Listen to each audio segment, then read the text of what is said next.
My husband and I were making significant progress with my attempt to refocus my attention on the female-led relationship portion of our marriage.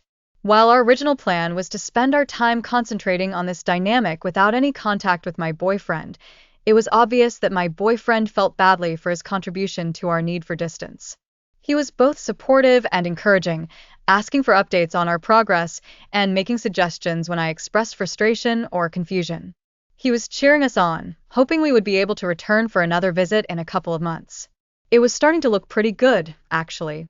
However, my husband and I still had to work through how I handled the need to punish him. I've stated previously that everyone is different. It is important to clarify here that punishment is an important aspect of our dynamic specifically because my husband wants it to be. We have discussed what is and is not acceptable, and we have established a protocol for discussing punishments, specifically if he thinks the punishment I chose was not appropriate. I have a tendency to use the same punishment over and over when there are a multitude of options available. The internet is full of helpful suggestions, though some are more realistic for us than others. While I'm sure that kneeling on rice is very painful, it would be a wasteful use of my groceries and create a mess on my floor that could potentially be noticed by one of our children. However, standing in the corner, kneeling next to the bed, lying in my arms while I watch TV, writing lines, and losing his phone privileges are examples of easily accomplished minor punishments. There are definitely more creative ones, such as wearing sissy panties to work or eating from a dog bowl on the floor, but those involve another level of awareness. That additional level will absolutely make them more effective as punishments, but not everyone is ready for something like that. My husband and I are selective with when and where the more creative punishments are used. My boyfriend had always enjoyed hearing about the punishments my husband received and would occasionally suggest one himself. He wanted me to describe the punishments I executed in explicit detail, and I would willingly comply.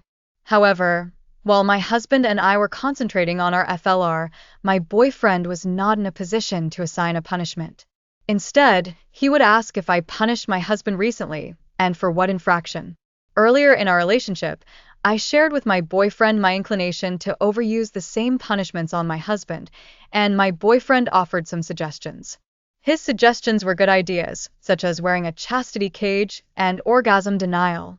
Unfortunately, we had tried those and already eliminated them from our list as punishment options. I actually began a list of our acceptable options to use as reference in an attempt to avoid using the same one or two over and over again. While that did improve my repetition issue, it did not help with my second punishment problem. When something occurred in front of the children, I struggled with following through on addressing it. If my husband said something I didn't like or lost his temper or just took that joke too far because he loved irritating me way too much, I couldn't punish him at that moment. The kids were right there. His first response when we discussed it was that I should punish him later, which was obvious. But unless I scheduled it as an appointment on my phone, I always forgot to follow through. Stopping at that moment to schedule it on my phone wasn't always the most convenient solution since the act itself can draw its own attention. My husband was never going to remind me to punish him. If we're with the children, there's probably no opportunity for me to tell my husband to remind me to punish him. But if I did, do you really think he would actually remind me to punish him later? How many kids remind their parents to ground them? At least half of the issues we were working on at this point revolved around my remembering what we were doing. For him to remind me would have defeated the purpose.